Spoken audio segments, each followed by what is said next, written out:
Yeah, would you like to intro yourself for the masses? Yeah, first off, thank you so much for having me. Oh, I'm my super pleasure. excited to be on this really awesome series that you posted. And my name is Mistress Mari. I'm a professional dominatrix in Canada, mostly working out of Toronto. I've got two screens here, so I'll be going back and forth, but yeah, that's a little bit about me. Just a little bit, tip of the iceberg. There's quite a lot about you, which is wonderful, which is why we're here. For sure. It's just my standard intro. And so how I came across Mistress Mari was I did a little bit of a shout out asking if people wanted to be promoted during these times. And these times right now is the time of COVID, and which is why we're doing this so far away from each other as well. How are things going for you over there in terms of how it's impacted work or day to day? I mean, yeah, so I think that it's been quite interesting to be in this time. I think it's an unprecedented time that no one else has ever really experienced. What we're going through right now, for me, it's been a lot about moving into online spaces and learning to sort of navigate those spaces. I am someone who really enjoys physical connection and being in a space with people, really that in-person sort of work. And then, so having to move away from that with, social distancing. So it's made me miss a lot of people. But at the same time, it has been challenging and rewarding in so many ways, because now I'm looking at how to connect differently with my subs and my slaves, and being able to maintain that sort of relationship building that we were doing in the in-person space into the online space. So that's been really, really exciting for me. It hasn't come without, of course, its challenges with regards to, all of the issues we have around privacy laws, and then also just the difficulty of being sex workers on the internet. Yeah, definitely. Have you done much online, I guess, work, or in terms of having a presence online before this time? No, in fact, that was something that I really shied away from in my work. Why was that? It just felt like not something that I felt worked well with my sort of personality, and the idea of that online barrier, for me, it was almost like a barrier to intimacy. Okay. All right. With my subs. But, I think that it's super important to, just challenge oneself and to see how we can do things differently. I come from a generation where everything is online. Pretty much came out the womb and everything was turned on. Yes. So it was like, so actually I find myself kind of being one of those, like, almost like a hermit in a way. Okay. People would always say, like, you're like a hermit. You don't really like to be online. Okay. So just learning to, reintegrate back into that space. Reintegrate. Before we continue, I wanted to maybe start on the tea. Yes. Can I see yours? Yes, we can totally do. So this was the really, this is part of the fun of why we were hoping to be in conversation, because we were talking about tea, and then we both realized we had the same tea. Oh, yeah, so mine is the same region, but it's different. So it's mine is called Da Hong Pao. I'll just give it to all the different cameras. And it's so it's like red robe or red cloak, but it's from Wuishan, and yours is also from Wuishan, right? Wu Mountains. Yes. Mm-mm. Yes.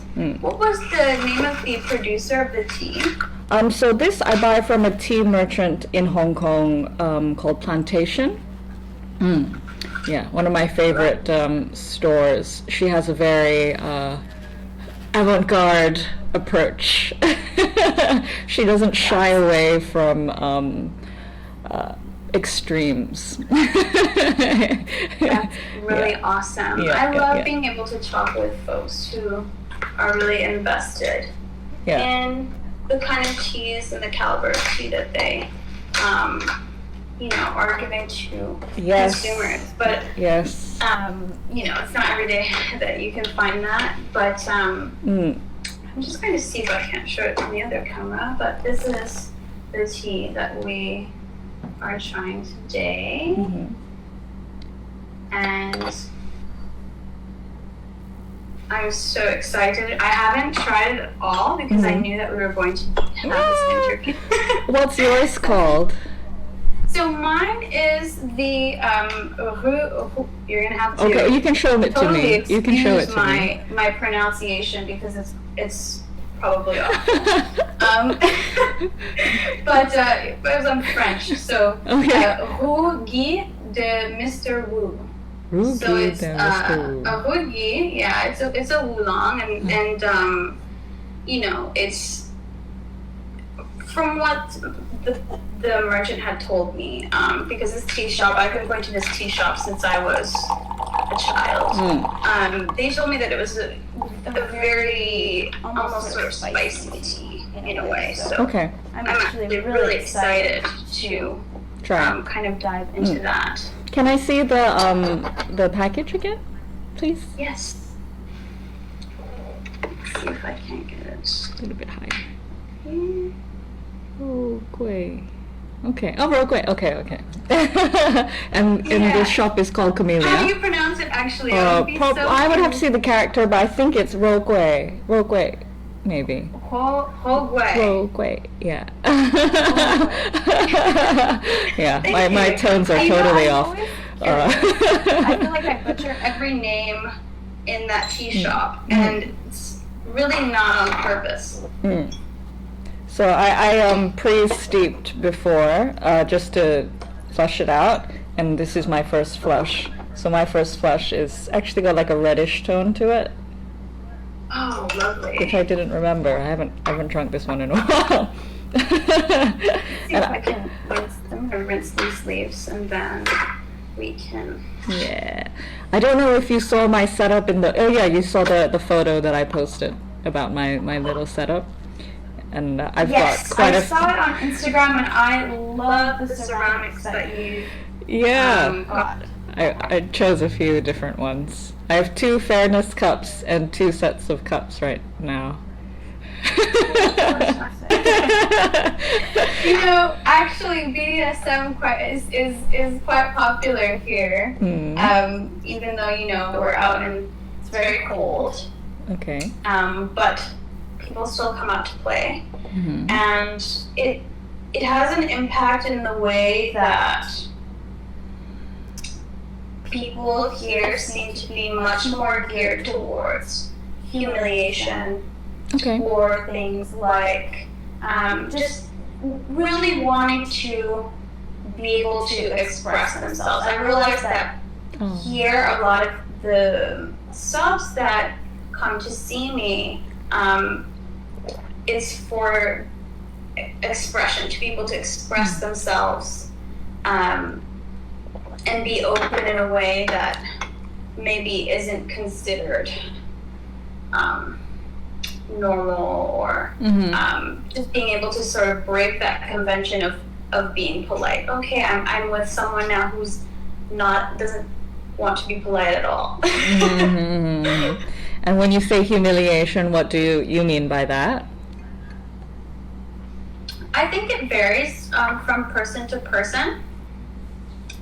We tend to see a lot of verbal humiliation. We tend to see a lot of any sort of sissification or transformational sort of play, and a humiliation that really brings to an inner transformation. Okay. Sort of seeking to do a state change. Mm-hmm. Can I know how young that is? Pardon? Can I know how old you are? Yes. So I'm 21. Okay. I just turned 21 last July. Happy birthday. Thank you. Related. And I started my sort of journey when I was 18 years old, moving into this kind of space where I'd always had partners that were older than me, but yet something that my friends would always tell me would be, well, you know, you're dating these people who are older than you, but you seem to be the one in charge of everything that's happening, which was true in many ways, and they weren't necessarily kinky partners at that time, but as I discovered BDSM in Montreal and in Toronto, there's quite a big sort of scene, and I had a couple of friends who said, you know, the way that you tend to act with your boyfriends and your various partners, you probably have a better time finding someone at one of these parties. Oh, okay. And so I went, and even though I'm not much of a party person, and then sort of, opened up this sort of dynamic of, being in a space and feeling very comfortable with being a dominatrix as my identity, being a mistress as my identity. And then I constantly found it in opposition to, or in repeated opposition to my youth. Okay. So that was something that really came out of that. Okay. So like you feel like it was a reclamation of sorts? Absolutely, and I think also playing and turning that power dynamic on its head, where most of my subs tend to be quite older than me. Yeah. And they always have been. And I think that the archetype of a mistress or a dominatrix tends to sort of be this very timeless kind of character. It's very timeless. It doesn't exist in any sort of time frame. Yeah. But it was made painfully obvious to me that there are reasons that they would, you know, be seeking someone younger, and that was something that, you know, in our discussions, outside of the play that we have, like what is it that draws you to us to a physical level, and it was constantly this idea of youth. So I wanted to sort of turn it on its head. Okay. And play around with that. And when you say classical training, what do you mean? So I did my mentorship in San Francisco with Madame Cleo Dubois. And she's a fantastic educator, and Eve Minax as well. So both of these women sort of took me under their wing. I had done their short form intensive courses, and then we just really hit it off and started to exchange these backs and forths and do some video work as well in terms of mentoring, and just really sort of taking the time to hold space for that in a traditional dungeon context with sort of old guard leather DS dynamics. Yeah. Okay. When was that? When was that? I didn't catch your last. So that was the minute I turned 19. I said, I have to go do this. And everyone thought I was, it's such a funny story, everyone thought I was totally insane. I told my close group of friends, I said, I think I'm going to do this. I was a student at the time, and I was happy to be in school for finance and design, and then I kind of just had that real, like a deep, really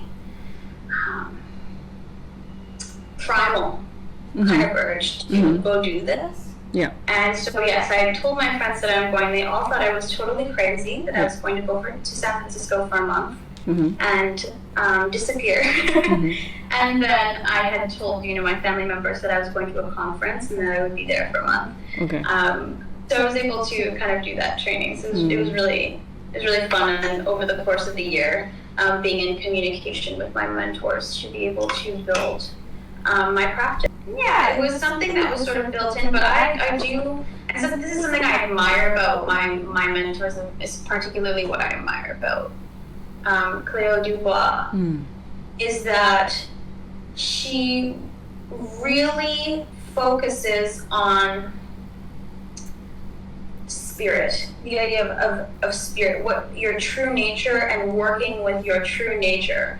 And not trying to pull in opposition, but bringing in different archetypes and characters to be able to suit who you are inside. And that was something that was very important to me, and why I was drawn to her work in particular. Yeah, it's so useful, and people do not concentrate on that enough. That is still, like, personally for me, the hardest battle. Like, all the technicalities and, like, even running a scene is all very easily, well, not easily, but over time, accruable. You can really start to absorb that. But I personally still find the clarification of myself and how that reflects in my work and the limits of that and managing that is my hardest task still.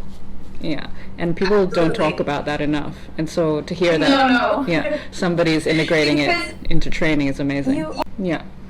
And the archetypes that were mentioned in your training or that you've come across, was there anything in particular that informed you or has stood out to you within all of that? Yeah, I love there's a couple of different archetypes that I like to work with that, sort of feel right to me. And maybe they're not the traditional dominant archetype, and I think that that's also very interesting as well. But I was very drawn to the idea of sort of being a kind of fox, being very foxy, a trickster, sort of energy and spirit, because I like to be playful with my work, and I like to poke fun.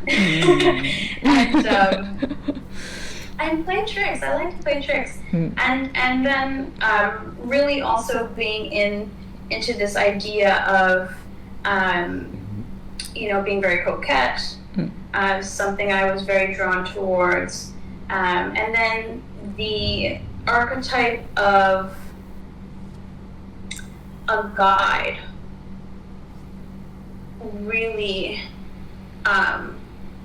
comes out in my sort of play, in being able to take the reins and say, well, what do you want from this? What do I want from this? And what are we getting from this when we engage in a session or a scene? Did you say Gaia or God? Like a sort of guide. Oh, a guide. Okay. Guide. Yeah, a sort of priestess. It really wasn't a guide, it was more so the priestess figure that really resonated with me. Maybe not on an aesthetic level, because I do like quite a modern aesthetic, but it really resonated with me on a sort of personality level. Beautiful. And then of course the Lolita, which was, that was kind of a given. But it took me a while. I was very resistant to that. I wanted to push back really hard against this idea that I was young. But embracing it has been really fun. Yeah, I still struggle with that in a way. Like now, I mean, I've probably taken it to a bit of an extreme. You know, I live in Bali. I refuse to see anybody but the person that I live with when I'm here. I I almost don't play at all, except for the general humiliation that is integrated into my speech when I'm back, and it's very much off. I almost don't want to, you know, engage with another person at all. I never really leave my house. But then when I'm out of here and I'm playing, I'm on and I'm in their head. And I'm very happy to be there. But yeah, I guess maybe that's the only way that I can maybe do it, at least at this point in my life. So it's very much good. And I guess so there are many ways to approach what we do. There are many ways to engage with it, and the depths of people are infinite. But I guess in terms of how your practice sits in where you are in Toronto, I guess also we kind of attract the people who practice like we do to a certain extent, but when it comes to the community, how does how you practice sit within that, or do you not really feel a difference, or what's the community like in general there? Well, Toronto is a leather, I would say, more of a leather community. Mm-hmm. So I started off in Montreal. Montreal is a latex community through and through. Okay. And then moving right into a leather community. So then, I would say latex is I would say the latex community didn't necessarily have a lot of old guard. Okay. Not in a bad way, but it was just a little bit more free form. Yeah. And then you move into Toronto's leather. So there's a lot of the old guard holding on. And I resonated with some of it, and I didn't with a lot of other things, particularly around wanting to push psychological play and wanting to sort of engage in a more modern context. Mm-hmm. And then, I sort of, in terms of the community, I'm quite an introvert in terms of parties and such. I prefer smaller gatherings with my colleagues than large parties. I make maybe, and there's a lot of those, I always make like 1 or 2 appearances a year at like the big, I'll go to Montreal Fetish Weekend, for instance, or I'll go to something in New York, I'll go to Kink Out in New York and just sort of, give me the big 1-2, and then after that, I really like to engage in sort of smaller party spaces. But I think a lot of folks are, again, tapped into maybe, I would say, a more traditional style. In Toronto. But there's quite a few young doms who are really trying to push the boundaries, and of course, they're my colleagues, they're my friends and people that I really enjoy playing with. So being able to find people like that who do want to change sort of the limits of what can be worked in and engage in sort of interesting forms of play that resonate with me was really great. So I would say that what I offer is perhaps a little bit more unique, seeing as it requires being deeply involved and building, I push building longer term sort of relationships with the drive to towards self-improvement or self-mastery, or even just being able for them to communicate better. So it's a little bit more psychological, and I would say in terms of the community, while there's a lot of psychological play, I would say that there's a lot of emphasis on that idea of self-improvement. All right, so I guess when it comes to ritual, we were talking about how we try to hold space for ourselves, but how do you practice it in terms of when you're playing or a scene even? Does ritual inform that process as well? I think it informs a lot of my DS dynamic. Okay. in my power. Yeah, the idea of power play. Yes. That's where ritual really sort of comes in for me, and it ties back again to that feeling that I have around the inherent dynamic that's in place. So usually a client who is older than me, and then we have, myself, but as the dominant. So there's two intersecting sort of dynamics that then come into play there. And then building a ritual around that allows me to solidify my end of the power dynamic as a dominant through these sort of small ways. I'm also a very picky person in life generally. So, I like things to be a certain way. And then the sort of things that I like, it really sort of things that I like to do because I, enjoy things like impact play, but it was never about the sort of brutality of it that fascinated me. It was more so the steps of it. When we take this person from point A and we're bringing them all the way to point B, and they have arrived here at this destination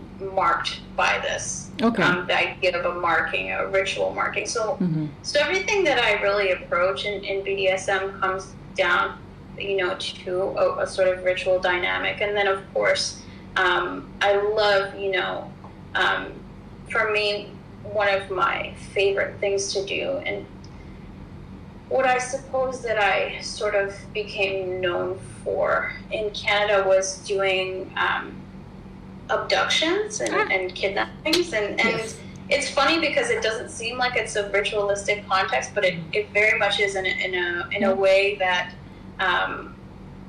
though the settings or the archetypes that we place in the situation might be different depending on the submissive, there is a rhythm and a beat to it that contextualizes what an abduction actually is, and that to me is actually a ritual in a lot of ways, because you are having to bring an emotional state through external factors, and that was something that I really loved. So trying to build space around that, particularly around, when you have a submissive who enjoys abductions, but that's all they enjoy. So I have, submissives who they want to be abducted all the time. And that was a challenge for me, and actually pushed me to build a ritual around. Okay. Yeah, because, you can do it once or twice, but then you have the same person who, and it's finding different ways, but keeping a ritual. Okay. And do you ever think about what that looks like for you in time to come, or is it just more of a moment? I think it will always be part of who I am. I, sort of realized, and I know that I haven't had like the longest career or what have you, but for me, what comes next is being able to build this practice and to construct the space in which, I undertake BDSM, or I ritualize BDSM, really building that for myself. And sort of building like my, almost, I would say like a sort of devotional space. And being able to continue to engage with people who are interested in bringing their authentic self forward and wanting to sort of grow with me. And be on that journey with me. That's beautiful. You seem very intentional about things on a level, like very receptive, but at the same time very intentional. I'm very by the seat of my pants in comparison, which has worked out. I mean, but it's jarring also. I really feel like, and you had said, like, what are the sort of what's coming up next. Like, yes, in a professional sense, like, I want to continue to build my practice and have people that I get along with in a more authentic way, but then also I have this drive to also build a sustainable practice. Like, it's super important to me that my practice remains fluid and sustainable, and that it can grow with me. And not be left behind, or that I'm left catering to my, old self or old practice. Ongoing battle. Community is useful. Always an ongoing process, I feel. But that's like the beauty of what we're into, is that it's an ever-changing space. And nothing is certain except consent. But nothing is certain. So keep on your toes. Amazing. Thank you so much for the chat. I might turn off all the recording now. Yes, I'm going to finish mine as well. So I will just speak to the camera a little bit and say that if you want to find Mistress Mari, you can find her as Mistress Mari _ on the social medias. And if you would like to see more about her website and dive into her beautiful prose, already on the first page, it is millennialmistress.com. Thank you for joining us on Tea Cake.